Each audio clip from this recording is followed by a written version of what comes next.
हमारी आज की क्लास में। तो आज हम करने वाले हैं हमारे बाकी के बच्चों के सवाल। स्टार्ट कर रहा हूँ मैं क्वेश्चन नंबर 17 से। 16 मैंने छोड़ दिया क्योंकि मैंने 15 करा दिया था और 15 और 16 सेम सेम है। बस आपको 16 में ए क्यूब निकालना है।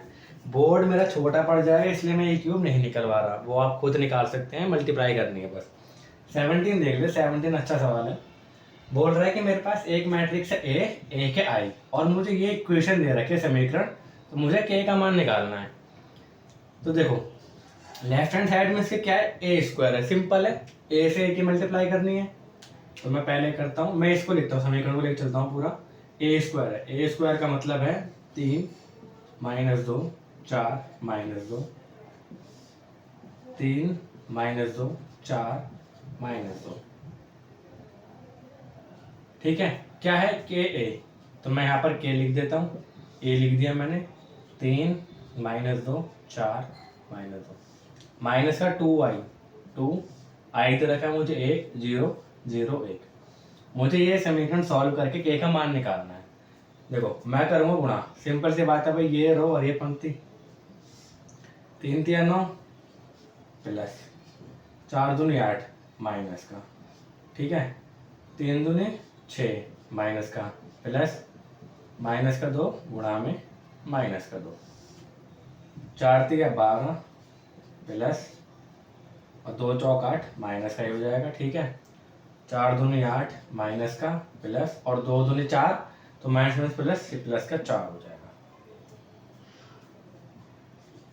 ये अभी सब मैं ऐसे ही लिख देता हूँ, इनको सॉल्व करने की कोई नीड इतनी है नहीं, बस इसके 2 से मल्टीप्लाई हो जाएगी अंदर, तो ये 2 0 0 2 ये हो जाएगा। इसको सॉल्व कर लेते हैं। 9 - 8, ठीक है, -6 माइनस माइनस प्लस, 2 दूनी 4 तो प्लस का 4, प्लस माइनस माइनस, 12 में से 8 गया और ये आ जाएगा माइनस का 4।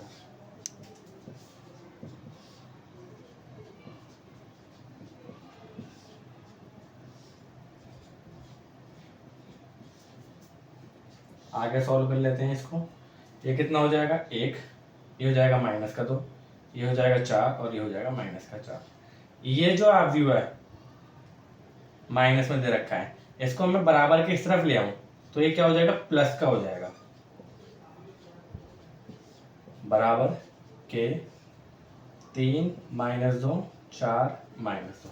अब मुझे क्या करना है, प्लस करना है। प्लस मुझे पता है कैसे होता है, 1 और 2 3 हो जाएंगे, -2 + 0 माइनस का 2, 4 + 0 4 और -4 + 2 क्या होगा, प्लस माइनस माइनस, 4 में से 2 हो गया 2 और चिन्ह बड़ी संख्या का।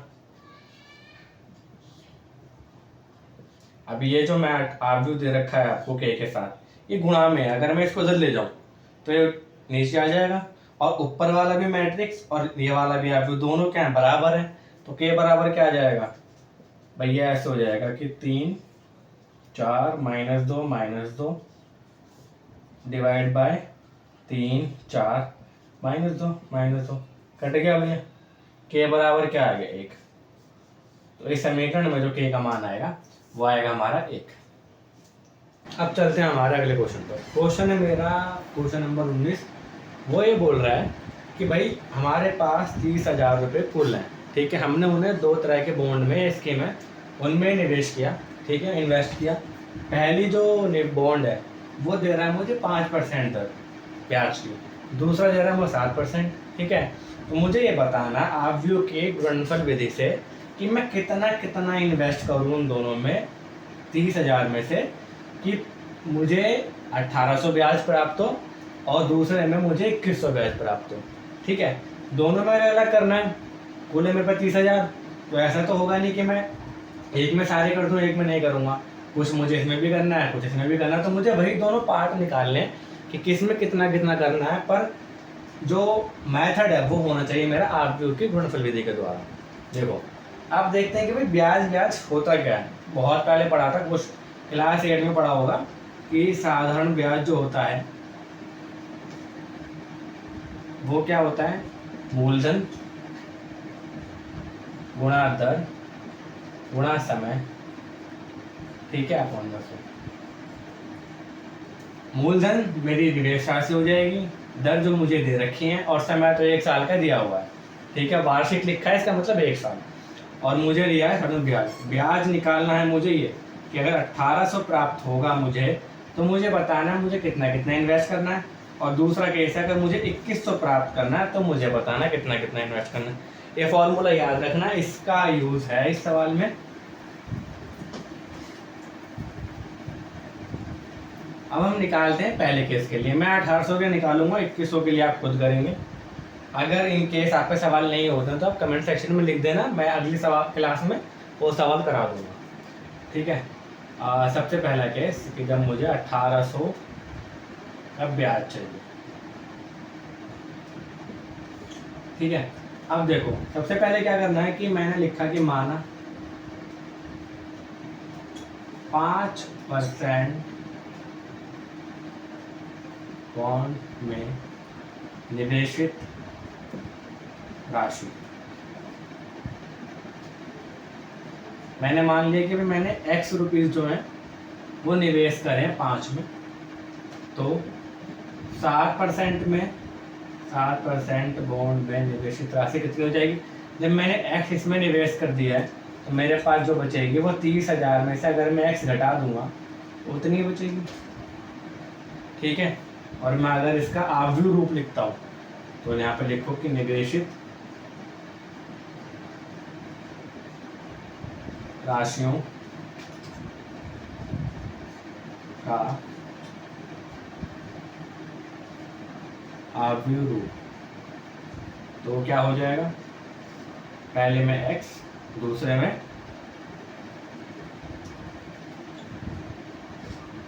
x और दूसरे में 30,000 माइनस x। ठीक है। अब मुझे दिया हुआ है दर, एक की 5% है, एक की 7% है, तो मैं अब लिखूंगा कि दी गई दरों का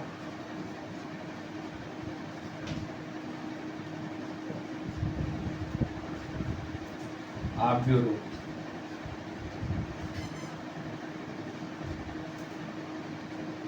एक का है 5%, तो 5/100 हो जाएगा, और एक का है 7%, तो 7/100 हो जाएगा। अब मैंने ये ऐसे क्यों लिखा, ये ऐसे क्यों लिखा, अगर मैं इस, देखो मैंने बताया था जब गुणा होती है तो मुझे कोटि देखनी पड़ती है। जैसे इसकी कोटि क्या है, 1 गुणा 2, तो मुझे यहाँ पर भी अगर गुणा करनी है तो जो रो की संख्या है वो 2 लानी थी, तभी तो गुणा पॉसिबल होती है कि भाई ये और ये दोनों बराबर होने चाहिए। ठीक है। तो ये हो गया। अगर मैं इसको वैसे लिख देता तो मुझे इसको ऐसे लिखना पड़ता, हॉरिजॉन्टल, इसको वर्टिकल लिखता। तो अब देखो अब क्या है, फॉर्मूला पढ़ा था हमने अभी, कहाँ गया, चलो यहाँ कर देते हैं। ये तो हो गया मेरा निवेशित राशि। ठीक है। इसकी गुणा किससे होगी, दर से। प्रॉफिट कितना आना है, मतलब ब्याज कितना आना है, वो आना 18। अब ये मुझे गुणा करनी है, तो सबसे पहले x ही गुणा होगी इसमें, तो ये कितना हो जाएगा 5x/100। इसकी गुणा होगी इसमें, तो ये क्या हो जाएगा भाई 30,000 माइनस x 7/100 बराबर 1800, और ये प्लस होगा। ठीक है। ये 7 है, 1 नहीं। अब ये मेरे पे एक क्वेश्चन बनी। अब 5x/100 प्लस 7 के मल्टीप्लाई कर दो इसमें, 21, 1 2 3 4 अपॉन में 100 माइनस 7 के मल्टीप्लाई कर दो x में अपॉन में 100 पूरा एलसीएम ले लूंगा मैं।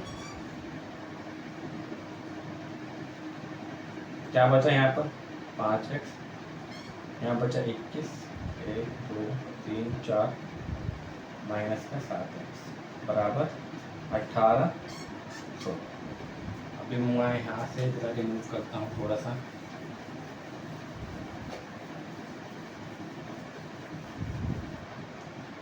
तो मेरे पास क्या आया, मेरे पास आया भाई 5 में से 5x है माइनस 7x है, मतलब प्लस माइनस माइनस, 7 में से 5 का 2 और 3 आएगा बड़ी संख्या का, यानी 21 माइनस 2x बराबर 100, ये आएगा 18। अब इसको खोल के लिख लो इक्वेशन को,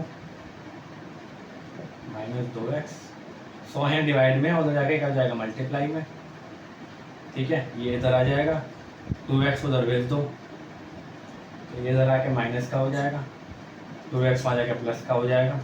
ये कितना आएगा, ये आएगा 30,000 ही आएगा, ये 2x, तो x निकालूंगा मैं तो क्या आएगा 30,000 डिवाइड बाय 2 यानी कि 15,000। इसका मतलब क्या है, इसका मतलब है कि जो 5% वाली जो बॉन्ड है उसमें मैंने 15,000 रुपये इन्वेस्ट करे हैं। 7% वाली में कितने होंगे भाई, 30,000 माइनस एक्स था तो 30,000 15,000 तो यहाँ चलेगा तो 15 ही बचे, तो 15,000 इसमें इन्वेस्ट हो गए। यानी कि अगर मुझे कुल 1800 का ब्याज चाहिए तो 5% वाली बॉन्ड में 15,000 इन्वेस्ट करने पड़ेंगे और 7% वाली बॉन्ड में भी 15,000 इन्वेस्ट करने पड़ेंगे। इस तरीके से आपका जो आंसर है वो निकल के आ जाएगा। 2100 वाले का आप खुद करेंगे, सेम ही प्रोसेस है, बस जहाँ 1800 है वहाँ पर 2100 रख के आपको पूरा क्वेश्चन सॉल्व करना है, ठीक है। इसके बाद हम चलेंगे एक्सरसाइज नंबर 3.3 पे, जो है आव्यूहों का परिवर्त, ठीक है, ट्रांसपोज, वो देख लेंगे कैसे होता है। अब देखते हैं आव्यूहों का परिवर्त क्या होता है वो और कैसे होता है, ठीक है। आव्यूह का परिवर्त तो बोलते हैं ट्रांसपोज ऑफ अ मैट्रिक्स। मान लो कोई आव्यूह दे रखा है आपको ए नाम का, 4 1 2 5 1 3 7 0 4। अब अगर मुझे इसका परिवर्त करना है, परिवर्त करने के लिए जब भी मैं आव्यूह लिखूंगा तो जो आव्यूह का नाम है उसके ऊपर डैश लगता है, ए डैश। इसका मतलब कि ये इस आव्यूह का परिवर्त है। तो क्या करना होता है कि जो स्तंभ हैं उनको एज अ पंक्ति लिख दो, या जो पंक्ति हैं उनको एज अ स्तंभ लिख दो, ठीक है। इसका मतलब है कि पंक्ति और स्तंभ के जो स्थान है वो चेंज करने हैं। जैसे ये स्तंभ है, इसको मैंने उठा के पंक्ति लिख दिया 4 1 2। अब ये वाला स्तंभ है, इसको उठा के मैंने पंक्ति की तरह लिख दिया 5 1 3, और इसको उठा के मैंने पंक्ति की तरह लिख दिया 7 0 4, ठीक है। तो ये जो मेरा आव्यूह बना वो मेरा ए मैट्रिक्स का परिवर्त आव्यूह बना, ठीक है। इसे बोलते हैं इसका परिवर्त आव्यूह। आई होप आपको समझ में आया होगा ये वाला कॉन्सेप्ट, ठीक है। अभी हम देखते हैं कुछ क्वेश्चंस। एक्सरसाइज 3.3 का जो पहला है, जिसमें आपको सिंपल पूछा है कि भाई प्रत्येक का परिवर्त निकालना है, वो आप खुद कर लेंगे, मैंने बता दिया है। हम चलेंगे अगले क्वेश्चन पर। अब देखते हैं हमारा क्वेश्चन नंबर 2, वो क्या कह रहा है, वो कह रहा है ए दे रखा है बी दे रखा है, मुझे दोनों सत्यापित करने हैं, ठीक है। कि भाई एक बार तो ए प्लस बी को जोड़ के अगर मैं उसका परिवर्त करता हूँ तो क्या वो बराबर होगा ए के परिवर्त के और बी के परिवर्त करने का, उनको जोड़ने के बाद, ठीक है। फिर ऐसे ही सेकंड वाला करना है, उसमें अंतर आ जाएगा।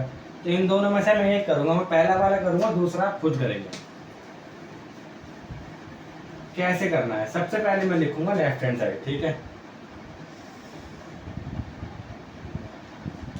वो क्या करना है, मुझे ए प्लस बी डैश निकालना है, ठीक है। तो पहले मैं निकाल लूंगा ए प्लस बी,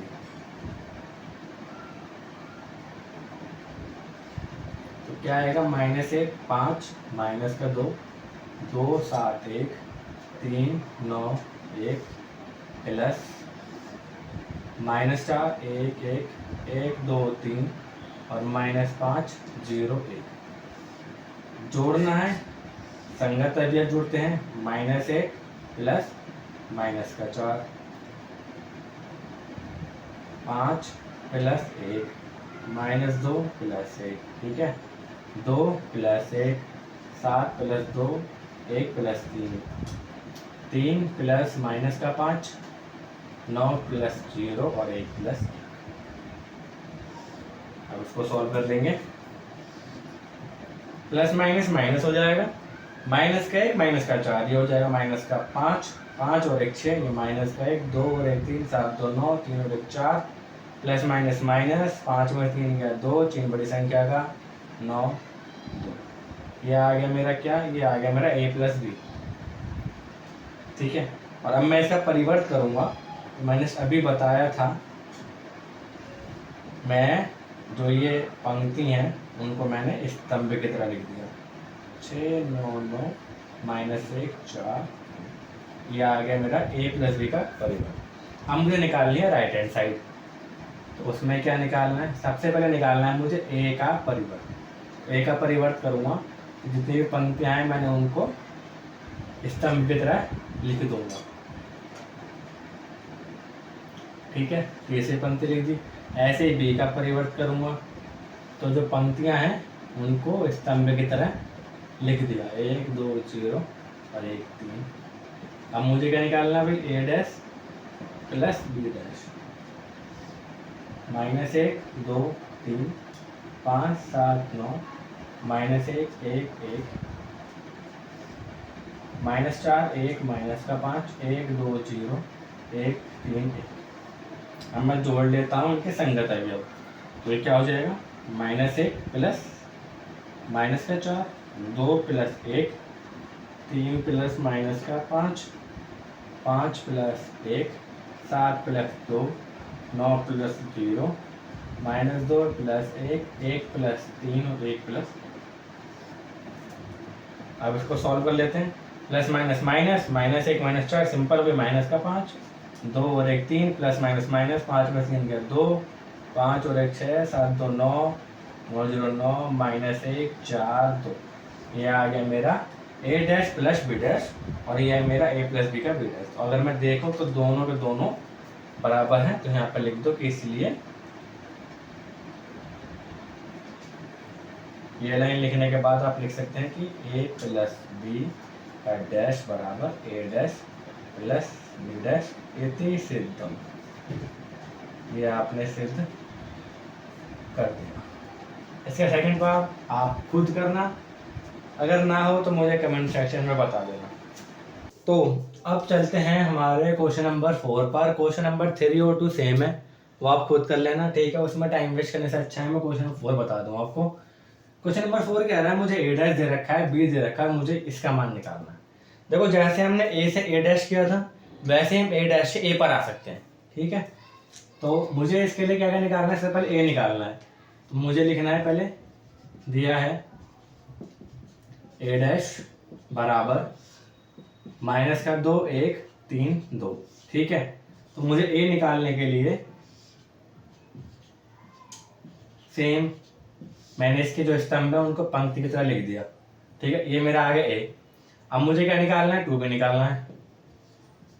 2b बराबर क्या हो जाएगा, 2 -1 1 0 2 2 से सब में मल्टीप्लाई होगी तो -2 2 0 4 हो जाएगा। ठीक है, अब जो मुझे निकालना है वो लिख लेते हैं, a प्लस 2b का डैश। ठीक है, तो पहले मैं निकालता हूँ a plus 2b। a plus 2b क्या हो जाएगा मेरा, a क्या है भाई, -2 1 3 और 2। ठीक है, प्लस 2b क्या दे रखा है, -2 2 0 4। अब इसको मैं प्लस कर लेता हूँ, तो -2 प्लस -2 1 प्लस 0 3 प्लस 2 और 2 प्लस 4। यानी इसको अगर मैं सॉल्व करूँ तो प्लस माइनस माइनस, ये हो जाएगा माइनस का 4, ये हो जाएगा 5, ये हो जाएगा 1, ये हो जाएगा 6। ये मेरा आया है a प्लस 2b। तो a प्लस 2b का अगर मैं डैश करूँगा तो सिंपल सी बात है, मैंने इसकी पंक्ति जो है उनको उठा के स्तंभ की तरह लिख दिया। ये मेरा आ गया a प्लस 2b का डैश। ये अच्छा क्वेश्चन है। अब चलते हैं हमारे अगले क्वेश्चन पर। क्वेश्चन है क्वेश्चन नंबर 5। वो बोल रहा है मुझे a दे रखा है, b दे रखा है और मुझे सत्यापित करना है। तो सबसे पहले लेते हैं लेफ्ट हैंड साइड। ठीक है, लेफ्ट हैंड साइड के लिए सबसे पहले निकालना है मुझे ए बी। ए क्या है मेरा, 1 -4 3, बी क्या है मेरा, -1 2 1। ए भी निकालूंगा, 1 की मल्टीप्लाई -1 में तो -1 रहेगा, 1 की मल्टीप्लाई 2 में तो 2 और 1 की कम 1, फिर ये 4 हो जाएगा, ये -8, ये -4, ये -3, ये 6 और 3 एकम 3। ठीक है, अब निकालना है मुझे ए बी डैश। तो उसके लिए क्या करूँगा, भाई जो पंक्ति हैं उनको एज अ स्तंभ लिख दो। ये हो जाएगा मेरा ए बी डैश। ये तो आगे मेरी left hand side. Right hand side के लिए पहले मुझे क्या निकालना है, बी डैश। तो बी डैश क्या हो जाएगा, पंक्ति दे रखी है, स्तंभ की तरह लिख लो। ठीक है, ए डैश क्या हो जाएगा, स्तंभ दे रखा है, पंक्ति की तरह लिख लो। तो ये मेरा आ गया ए डैश। अब निकालना है मुझे बी डैश, ए डैश। तो वो क्या होगा, -1 2 1 1 -4 3। तो अब करो इसकी मल्टीप्लाई। पहले इसकी मल्टीप्लाई होगी तो होगा -1, ये हो गया 4, ये हो गया -3, 2 एकम 2, 2 चौक 8, 2 3 6, 1 एकम 1 -4। ये आ गया मेरा बी डैश ए डैश। अब अगर मैं इन दोनों जो आए हैं इनको तुलना करूँ तो दोनों सेम है, हो गया। बस यहाँ पे लिख दूँ, आता है ए बी डैश बराबर है बी डैश ए डैश, और यहाँ पे लिख दो अति सिद्धम। तो ये आपका सवाल सिद्ध हो गया। तो अब देखते हैं हमारा अगला क्वेश्चन, क्वेश्चन नंबर 6। इसका पहला पार्ट ही कराऊंगा मैं, क्वेश्चन नंबर 6 का सेकंड पार्ट आप खुद करेंगे। ये बोल रहा है ए दे रखा है मुझे और मुझे प्रूफ करना है कि ए और उसके परिवर्त का गुणनफल आई के बराबर होता है। आई मैंने बताई है आपको, जिसकी खाली डायगोनल जो विकर्ण में जो नंबर होता है वो 1 1 होता है, बाकी सब में 0 होता है। ठीक है, तो सबसे पहले क्या करना है, भाई ए दे रखा है, मैं निकालूंगा ए डैश। ए डैश क्या होगा, ये जो इसके पंक्ति है मैं इसको एज अ स्तंभ लिख दूंगा, ऐसे दूसरी पंक्ति को भी स्तंभ लिख दूंगा। ये आ गया मेरा ए डैश। अब मैं करूंगा इनकी मल्टीप्लाई, गुणा करेंगे तो क्या होगा, cos alpha minus sine alpha, sine alpha cos alpha, और ए डैश जो है वो लिख लेंगे